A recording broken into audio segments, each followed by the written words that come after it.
আসসালামু আলাইকুম। আমাদের সাথে উপস্থিত আছেন এই বার্সেলোনা সান্তা কলমার কমিউনিটি নেতা, কমিউনিটি এখানে সভাপতি খোরশেদ আলম বাদল ভাই।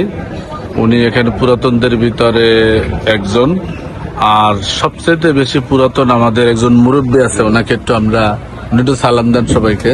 আসসালামু আলাইকুম। উনি অনেক পুরাতন। তো আমাদের সাথে আছেন ব্যবসায়ী মহসিন ভাই, তারপরে সাগর ভাই। তা আমরা জানতে চাচ্ছি যে এখানের কমিউনিটিটা কিভাবে এখানে গড়ে উঠছে, বাংলাদেশিরা কখন আসা শুরু করছে। আসসালামু আলাইকুম রহমতুল্লাহ। যারা আমাদেরকে দেখবেন এই ভিডিওর মাধ্যমে, তাদের জন্য শুভেচ্ছা এবং শুভকামনা রইল। আসলে আপনি যে কথাটা বলছেন, এই কমিউনিটি আমরা একটা সময়, আমি যখন আসছি 31 বছর আগে, যে মুরব্বীকে উনি দেখাইলেন আপনি, কালাম ভাই, শ্রদ্ধেয় কালাম ভাই, উনি আমাদেরও আর অনেক পুরান লোক। তো আমরা আসার পরে ধীরে ধীরে আস্তে আস্তে আরো লোক বাড়ছে, আমাদের বাংলাদেশ কমিউনিটি বড় হয়েছে। একটা সময় আমরা যখন আসছি, এখানে আমাদের কোনো কাগজ পেপারের লিগেলের ব্যবস্থা ছিল না, এবং আমরা লিগেল হইতে পারিনি দীর্ঘ টাইম, আমাদের অনেক লোক ভাইয়েরা। তো একটা সময় 2000 সালে আমরা লিগেল হয়েছে এই জায়গায়। তারপরও আমাদের কাজের কোনো সিস্টেম ছিল না, খুব টাফ ব্যাপার ছিল কাজ পাওয়া। কমিউনিটির লোক কম ছিল, আমাদেরকে সহযোগিতা করার লোক কম ছিল। তো ধীরে ধীরে আমরা নিজেরার মতো করে অনেক পরিশ্রমের বিনিময়ে আমরা নিজেদেরকে গড়তে সক্ষম হয়েছি এই পর্যন্ত। এখন মোটামুটি যদি আমি বার্সেলোনার সান্তা কলমা যেই জায়গায় আমরা এখন বসবাস করি, এই জায়গাতে প্রায় 12 থেকে 15,000 লোক আমরা এখন বর্তমানে লিগেল ইলিগেল মিলে আর কি। তো এই কমিউনিটির যারা মুরব্বী ছিলেন, প্রবীণ, তাদের হাত ধরে আমাদের বেড়ে ওঠা, তাদের পরামর্শ নিয়ে বেড়ে ওঠা। বর্তমানে আপনাদের দয়া আলহামদুলিল্লাহ আমাদের কমিউনিটি অনেকটাই স্বচ্ছ। কতজন ব্যবসায়ী আছে এবং কি ধরনের ব্যবসা করতেছে আমাদের বাঙালিদের ভিতরে, যেটা আমাদের স্পেনিশ ভাষায় বলে আলিমেন্টাসিয়ন, আমি যদি এইভাবে বলি, বাংলাদেশে যেভাবে বলে ডিপার্টমেন্টাল স্টোর যদি বাংলাদেশে বলে আর কি, ওই টাইপের ব্যবসা এবং ফ্রুটসের ব্যবসাটা আমাদের ভিতরে বেশি। এর ভিতরে কিছু লোক আছে, আমরা আবার বার রেস্টুরেন্টের ব্যবসা করি।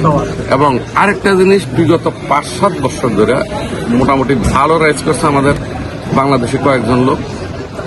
যেমন এর ভিতরে অনেক লোক আছে, আমি নাম বললে একটা নাম বাদ পড়লে আবার একটা খারাপ দেখা যায়। কাপড়ের গার্মেন্টসের যে ব্যবসাটা, সেটাও অনেক ভালো করছে। তো আমাদের বাংলাদেশ কমিউনিটির ভিতরে এখন ব্যবসায়ী লোক অনেক আছে। এতে করে সুবিধাটা হচ্ছে কি, আমরা যখন আগে ছিলাম তখন বাংলাদেশে কোনো ব্যবসায়ী ছিল না, সেজন্য আমাদের কাজ পেতে একটু ব্যাক পাইতে হয়েছে। এখন বর্তমান সমাজে আমাদের এখানে অনেক লোক, আমাদের বাংলাদেশি ভাইয়েরা আমরা ব্যবসা করি।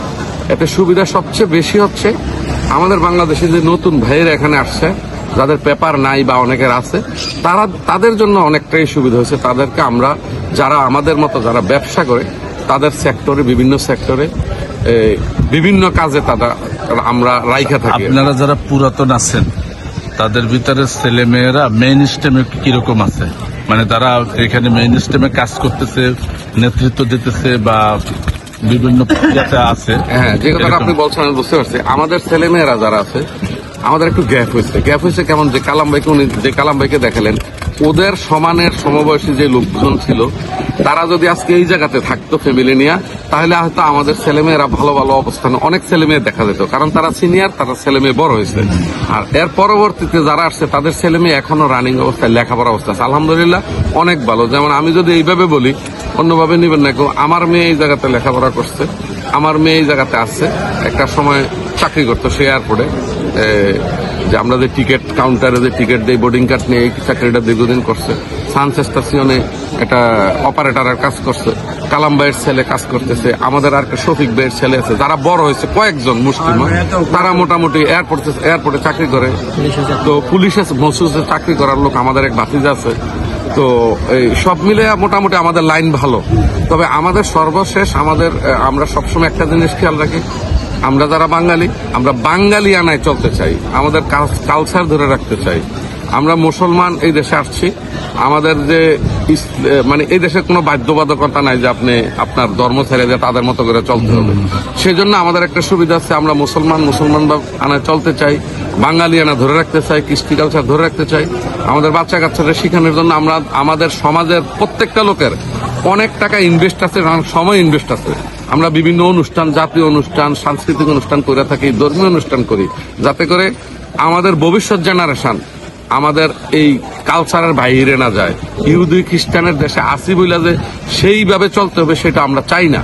এটা ধরে রাখার জন্য সমাজে যারা নেতৃত্ব দেয় তাদের অনেক অবদান আছে। আর আমাদের এখন আরেকটা সুবিধা হচ্ছে আপনাদের মাধ্যমে, আপনারা বড় ব্যবসায়ী, আপনারা বাংলাদেশ থেকে বিভিন্ন মাল সাপ্লাই দেন। সেই সুবাদে যেমন মহসিন ভাই উনি আছে, বা যারা এই সমস্ত দোকান, আমাদের টুলু ভাই আছে, আরেকজন ফয়েজ ভাই আছে নামে, আরো লোক আছে বাঙালি যারা ব্যবসা করে, তাদের মাধ্যমে আমরা বাংলাদেশি পণ্যটা মানে সস্তা দামে সুলভ মূল্যে আমরা কিনে খেতে পারতেছি। দাম বড় কথা না। একটা সময় কালাম ভাইয়ের আমল বা আমাদের আমল যেটা ছিল, আমরা একটা ইলিশ মাছ চোখকে দেখতাম না। যদি কেউ মাদ্রিদ যেত বলতাম যে যেরকম এখন দেশে গেলে বলি যে ভাই আমার জন্য একটা পাঞ্জাবি এনেন, কথার কথা। আর আমরা তখন বলতাম যে ভাই মাদ্রিদ গেলে ভাই একটা ইলিশ মাছ এনেন। আনলে আমরা মেসে থাকতাম, একটা ইলিশ মাছ ছোট্ট ছোট্ট করে পিস করে ঝোল দিয়ে রান্না করে খাইতাম।